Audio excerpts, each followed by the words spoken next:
Welcome to Who's a Good Human, a podcast about the animals that have left a mark on our hearts.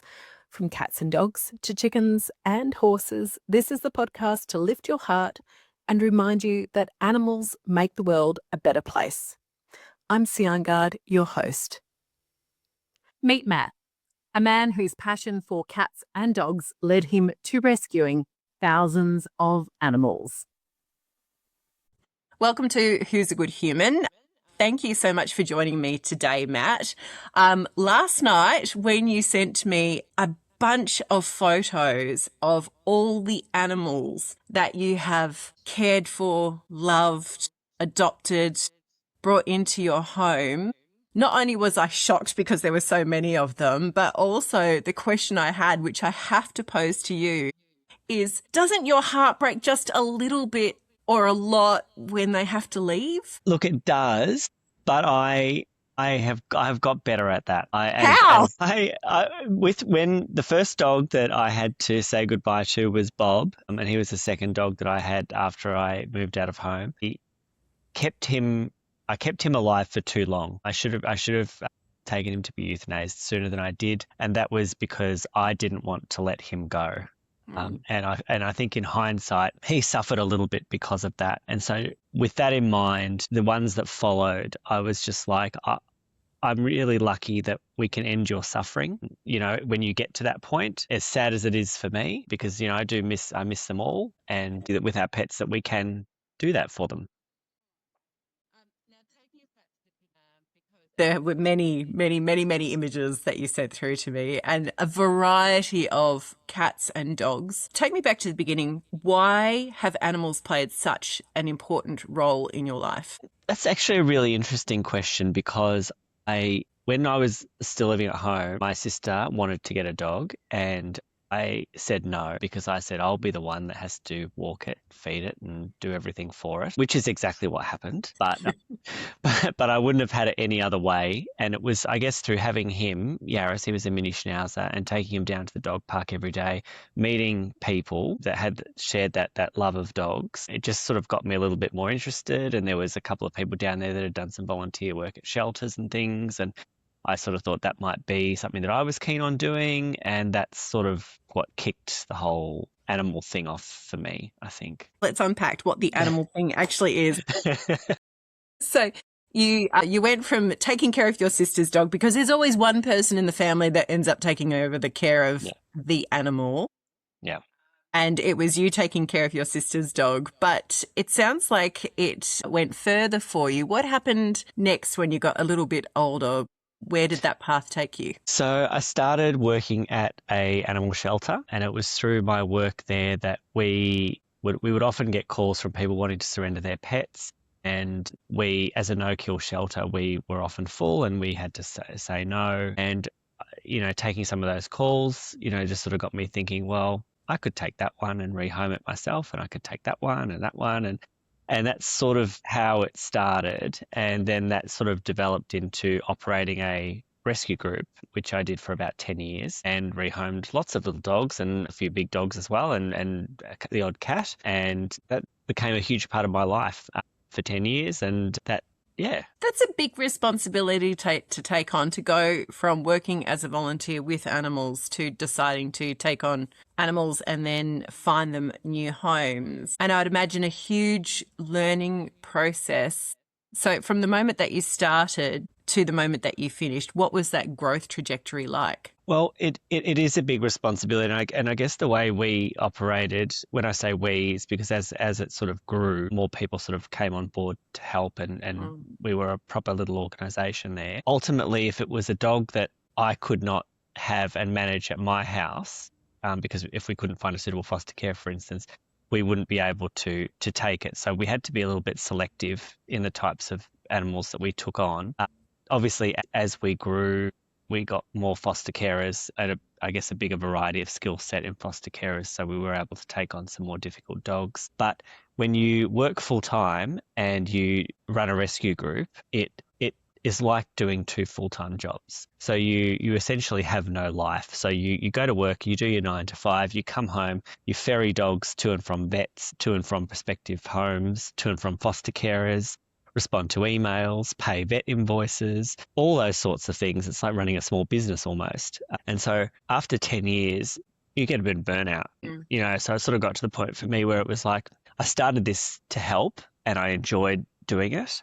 I'm not so sure that I still enjoy it to the same level. I sort of wanted to do other things. It was a big part of my life for so long and I don't regret it at all, but it is nice to not be doing it, anymore. Yeah. The different aspects that you had to deal with when running an animal rescue, besides looking at the animal and going, well, I've got to find a new home for this little being, there was, as you say, the administration side of what you had to do. So looking at the animal side of things first, how difficult was it to place an animal with a new carer, a new owner? Look, it definitely has its challenges. I mean, some of these, as you were sort of preparing that question, it sort of got me thinking about a little Pomeranian that we rescued, and we, I love a good Pomeranian, and to me, they can be real little. I don't know what the word is, but they can be real little problem dogs sometimes. But Spunky. I love it. Spunky. There we go. And I went to pick this dog up. I can't remember its story, but I remember I went to pick it up and the person that I was picking it up from could not handle the dog. And I had a towel with me and I had to throw the towel over this dog and pick it up because it was not going to let me anywhere near it. And so I took that dog, put it in the back of the car and took it home, and it just went straight under the television unit and would not come out. I could not get that dog to come out. And I let it sort of settle for a couple of days. And after a couple of days, I thought, no, this is ridiculous. We're going to do some work with you. So I, again, threw the towel over it and pulled it out and sat on the couch and just had it on me, just sat there watching TV just to sort of get it used to me and that human sort of contact. And it actually didn't take that long for him to sort of come around, but it's doing that sort of work as well, that sort of maybe behavioral rehab or veterinary rehab. We had dogs we had one dog that had to have a leg amputated, another dog that had to have a leg, put back together, dogs that we had to remove eyes from, so there's that aspect of it as well, which generally fell to me in a lot of cases initially anyway, before, that surgery settling well enough to put into a foster home now, or that behavioural issues at a point now where we can sort of pass that on to a foster carer. Because we liked our foster carers to know what they were getting. If there was an issue, this is the issue and this is how we're going to work on it, rather than just sort of giving them a dog that we sort of knew nothing about and saying, here you go, deal with it. So that was definitely, that was sort of the big challenges animal-wise. And then you had the human aspect to it as well, which was, you have one dog and you might get 20 inquiries for it. Well, you can't clone the dog. Only one of you is going to get it. And it's dealing with that disappointment and frustration from the people that missed out, because that might not have been the first dog they've missed out on. That might have been their 10th or their 15th dog that they've missed out on. So they're developing this sort of frustration and, this, I guess, lack of understanding is why am I being rejected? Why am I being looked over? And that's it's not necessarily a hard conversation to have, because, you have it so many times, but it's very time consuming because you sort of want that person to still pursue a dog through rescue rather than going to a pet shop or a breeder or whatever. So you sort of want them to get that understanding of why things are the way that they are, and try to explain to them that, look, it might take you 6 months, it might take you 8 months, it might take you 12 months. Before you find that right dog. But when you find that right dog, it will be amazing. It's getting people to hang on because people are impatient. Was it difficult to match up, say, a dog or a cat even with the right person? Like, not usually. Like if we once we put a dog up for adoption and we'd get that sort of flurry of initial inquiries, we would usually get a good match in that first batch. A lot of the dogs that we had were, from ex puppy farms. So I guess sort of those sort of attractive breeds that people sort of wanted. But it was just about sort of finding the right match with those dogs, because they've come from the environment that they've come from, surrounded by other dogs. We generally would not place those dogs in a home where they were going to be an only dog. And I see. yeah, and it's really interesting because they learn how to dog from the existing dog. So the humans of the house don't need to do a lot of work in that respect because they follow the leader.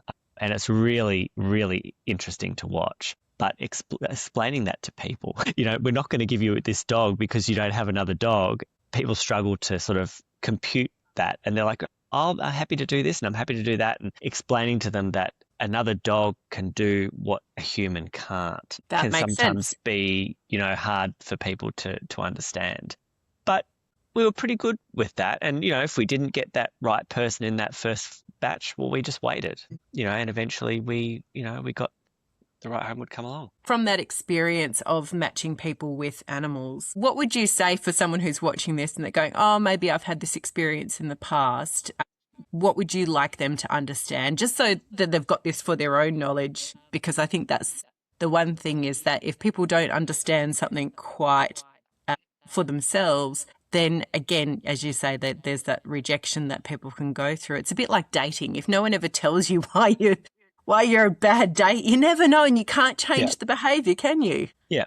Well, look, it might not be that you are not the right, you're not a good home for a dog. It's about matching a dog with a home. So we do that for the dog, but we also do it for the person. So there's nothing worse than having a dog, and through the course of rescue, I've had them in my house as well. Animals that just do not fit in my house. They don't fit with the other animals. They don't fit with my lifestyle or whatever the case may be. Having a pet, a dog or a cat or whatever, should be a pleasure. It shouldn't be a chore. So trying to fit a dog that's not suitable into your life is not going to be a pleasant experience for you. So, and it's not going to be a pleasant experience for the dog. So I would say keep trying and maybe think outside the box. If you are wanting a cavoodle and you can't find a cavoodle in rescue, or you keep missing out on cavoodles in rescue, what is it about a cavoodle that you like? Could you get that out of a greyhound, for example? Think of other things.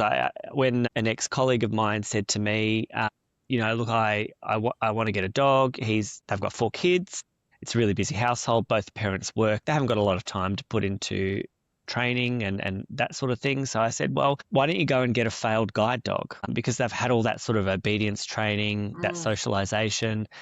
There's minimal work that you guys are going to have to put into, but you'll still get the pleasure of a dog. And they did that, and it's been the best thing that they've ever done. And they've gone back and got a second one. That's amazing. Yeah. So it's all about matching. Yeah. Yeah. Oh, wow. That's incredible, because that's like a little nugget of information to think outside the square, which most people wouldn't think of. I mean, the reason I got a greyhound was because the job that I was in at the time was completely nuts. And my friend had been trying to convince me to adopt a greyhound rather than getting a poodle, because I'd always had poodles. The thing that won me over, she said, Sian, most greyhounds, they sleep for like 18 to 20 hours a day. They're the laziest dogs, except for when you take them for a walk at the park. I did also want to ask you about the admin side of running a organisation where you are rescuing animals and you're rehoming them to a new family or a new individual. In terms of that organisation, the administration side of that, because sometimes people, when you go to a rescue operation, there's a band of volunteers like yourself who are running it. And at the end of the day, like, the amount of work I would imagine is quite phenomenal. Is that the case?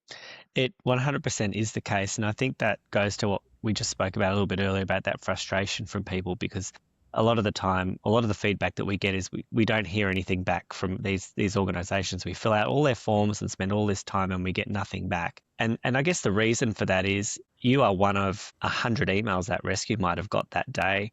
There is just not enough hours in the day for all of these volunteers to respond to every single inquiry, every single email, particularly to the degree that that person is wanting. And I just think that's the reality of the way things are. I don't know, that's not very comforting for people that are not getting those responses, but that is what it is. Unfortunately, there's the for every animal that gets adopted, there's microchip paperwork that needs to be completed to transfer the microchip into the new owner's name. There's adoption agreements that need to be signed and all those records that need to be kept. We put ourselves down as the second contact on all the microchips. So if the dog ever got out and the pound couldn't contact the owner, they would contact us and we could make sure that the dog was safe until we could locate the owner, all those sorts of things. And that's just the animal rehoming side. And then you've got the running of the organisation, the meeting of the committee, the regular minutes, the financials. It is a huge amount of work and I guess that's the public don't see that. They just see this organisation's offering a dog. I want the dog. I'm missing out on the dog. They're not getting back to me. And then they're getting frustrated at that. That's 2 jobs. That is 2 jobs. I can see why you got to a point where after 10 years you were like, hands off, I need a break. Yeah. But it sounds like that experience, was it enriching for you as a person when you were in it and you did love it? Was it enriching? Yeah, it absolutely was. I think back to that time and the hundreds of, probably thousands of dogs, probably a few thousand dogs that we rehomed over that period. And I just think, that's an amazing achievement, to be able to say that we did that. That was a thing that we did. We helped all those dogs find new homes and, live amazing lives. So, yeah, I did find it very enriching. That's a pretty incredible achievement to have. Matt, obviously the experience didn't put you off actually adopting and holding on to some fur babies for yourself, of course, and bring them into your family. You specifically choose older animals to adopt. Why? There's a few reasons, I think. So there's the fact that, I work full time. I'm busy. I don't have the time and the energy to put into a puppy for training and all those sorts of things. The older ones, they're more settled. They slot into your life a lot easier. And I guess that's one reason. And then another reason is I just love giving the older ones a home for however long, they've got left. The oldest one that, I had was George. He was a Kelpie and I think he was 15 when we got him and we had him for 2 years. To me, it wouldn't matter if I had him for 10 years or 2 weeks, just to be able to give that animal a beautiful period of time for however long they've got left. That means opening up your heart really quickly and then having to say goodbye very quickly. Was that hard? No, look, no, to me, I don't. It wasn't. Like I loved him. I loved him very much, and he was a great dog, and he fit into the household really well. And he'd sleep with the cats and the other dogs, and he was great. But there was just one day, I got up, and I walked outside of the bedroom, and he was there in the lounge room, and his back legs had given way, and he was just like looking at me, just pleadingly, had this pleading look in his eyes, and I was just like, it's time today, today's the day. I don't want you to suffer. And I was just happy that I could do that, give him those 2 wonderful years. Yeah, it's a privilege. It really is. Matt, I have to ask you about you sent me Chinese Crested. Now I'm going to get the name wrong. Chinese Crested. You'll have to help me. Gorilla, the Chinese Crested. Yes. Yep. Yes, he's the spunkiest little looking dog I've ever seen, and I can imagine full of beans potentially. Tell me about your little Chinese Crested story. So she was the first dog that I got after I moved out of home, and when I did move out of home and I wanted to get a dog, I wanted a big old working dog, so a big old cattle dog or a Kelpie or something like that. So I went round to all the shelters around Melbourne and couldn't find one. And I went out to this shelter, the Blue Cross at Wonga Park, and the manager had taken me past all the dogs, having a look, and I had walked past this little Chinese Crested, looked at her for 2 minutes as I'm walking past and hadn't really given her a second thought. After I left the shelter throughout the course of the week, I could not get this little dog out of my mind. And at some point during the week, I rang them up and I said, what's the go with that little dog, And they said, we've had her for over a year and we've tried to rehome her a couple of times, but she's come back both times.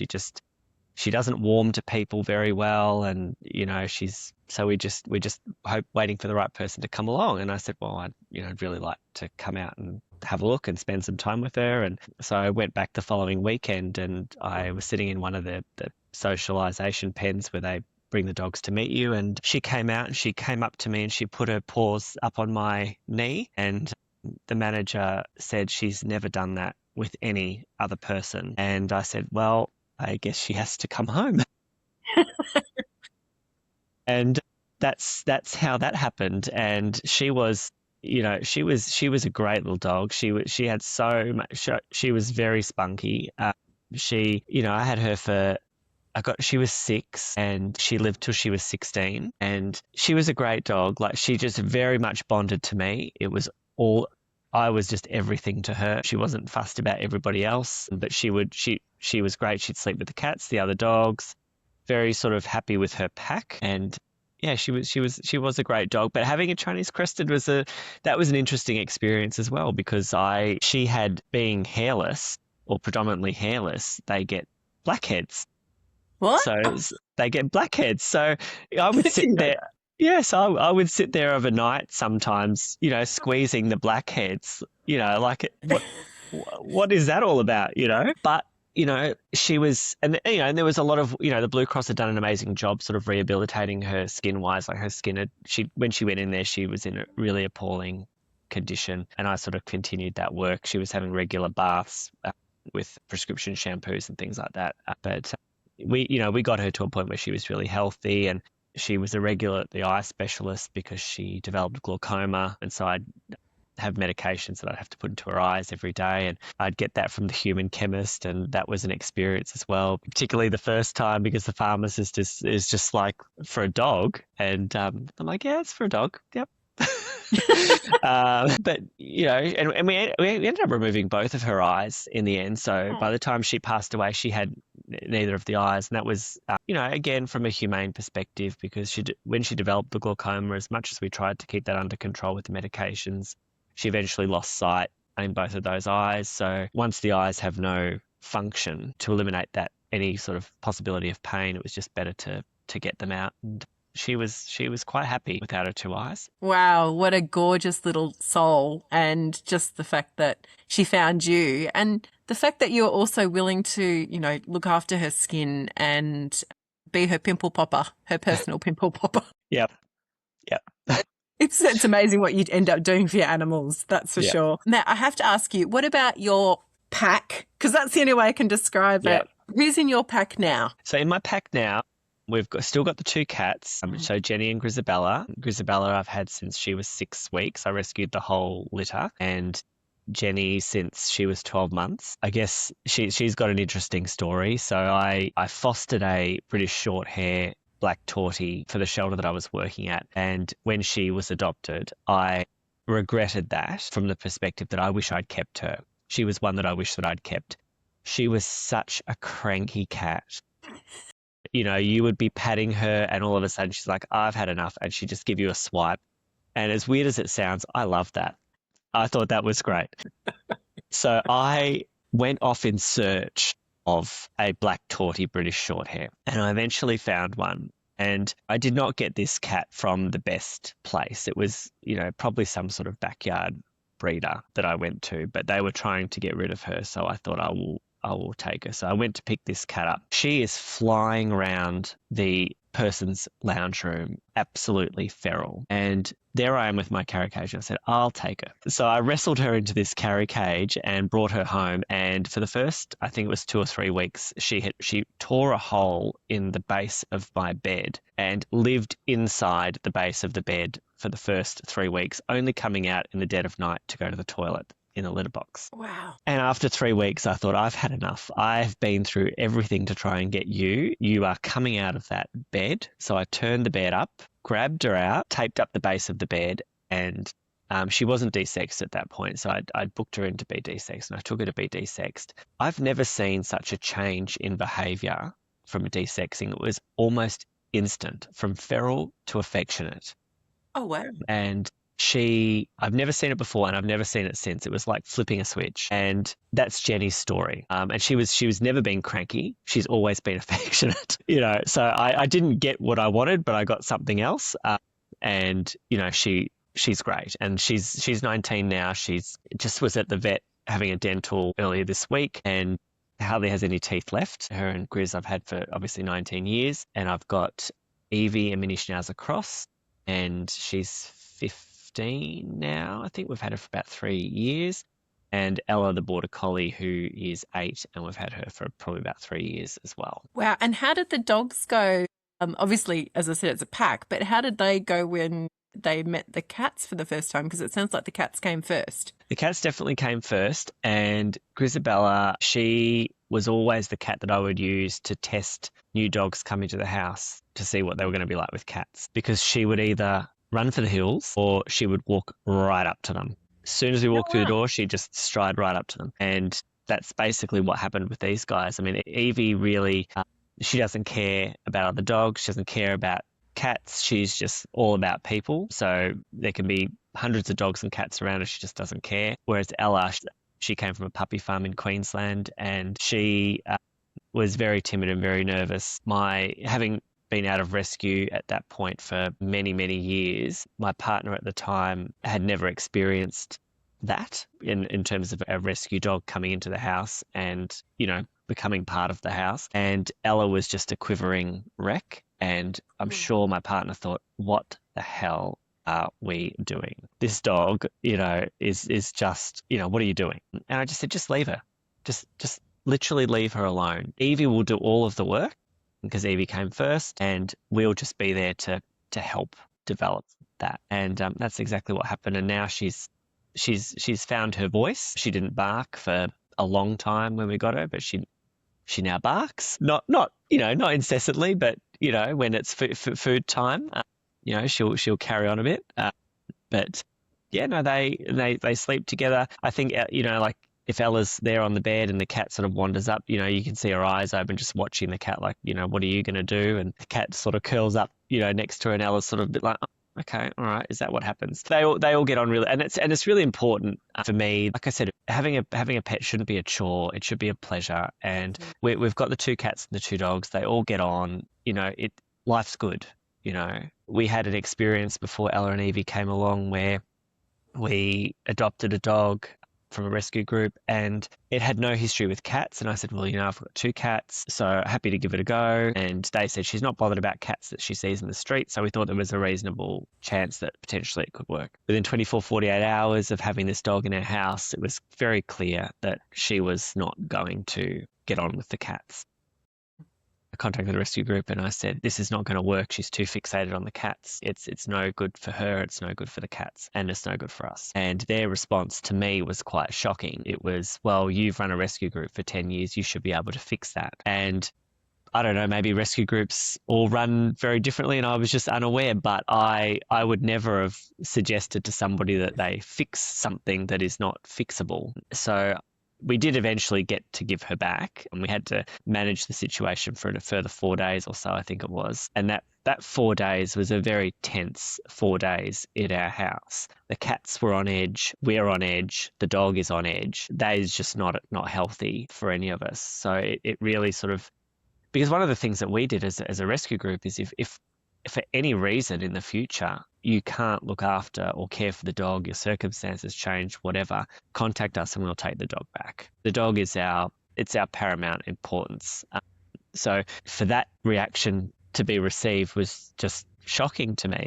But, I guess everyone's different. Yeah, I just want to ask you a question about that, because there seems to be, I mean, maybe it's me just looking at social media way too much, and social media can be a bit of a cesspool of opinions. When it comes to people having to give up their animals, there seems to be a lot of shame and pile on that person, regardless of the circumstances as to why they give up their animals. What would you say to someone that's had to do that in the past about that position that they're in, where they've had to release their animals, whether it's because they can't afford to financially care for the animal anymore or it doesn't fit within the home? Would you just some words of encouragement to change, I guess, the perspective on that? Because it just seems like there's so many harsh opinions.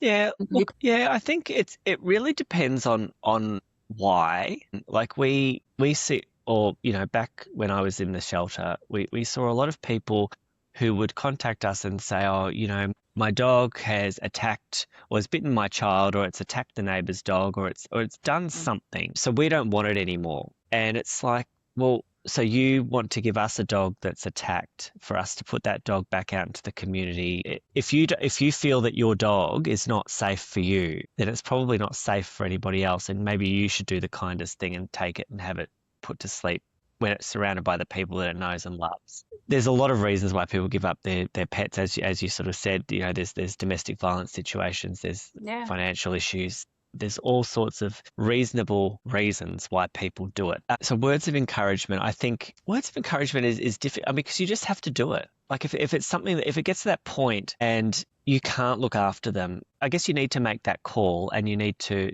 get it to a shelter or to a rescue group or get it somewhere where it can be looked after.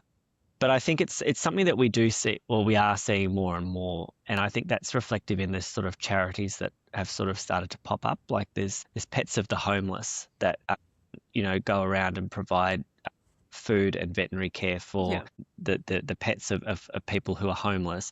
There's the Pet Medical Crisis Fund who, if people that are on healthcare cards and pension cards, if their animal is hit by a car, for example, and requires $10,000 worth of surgery, the Pet Medical Crisis Fund will work with vets to reduce that and contribute to it so it's more manageable. Think there's organisations that try to help people keep their animals and not have to give them up for those reasons, because I think it's really sad if you love your pet and have cared for your pet for a period of time and then find yourself in a situation where you can't afford to feed your pet, for that to be a reason to have to give your pet up. Look around, see if there are other options to help you keep your pet if you can. But yeah, if you can't, people in rescue, people in shelters, we know it's a daily occurrence. You're not the first, you won't be the last. Yeah. Yeah. And during this cost of living crunch that everyone is facing, having a dog is a privilege because they're not a cheap undertaking. They're expensive. You must have spent thousands over the years on your animals, and even just in the last couple of weeks, Ella ate something, we don't know what, and she ended up at the emergency vet, $2,000 worth of observation for nothing. She just came good. Whatever it was that she'd eaten. The cats both had dentals earlier this week. There's another few $1,000s. I know that I'm very lucky to be in that position, that if my animals need something, like I'm in a position to afford that. But it's not everybody is in that position. No.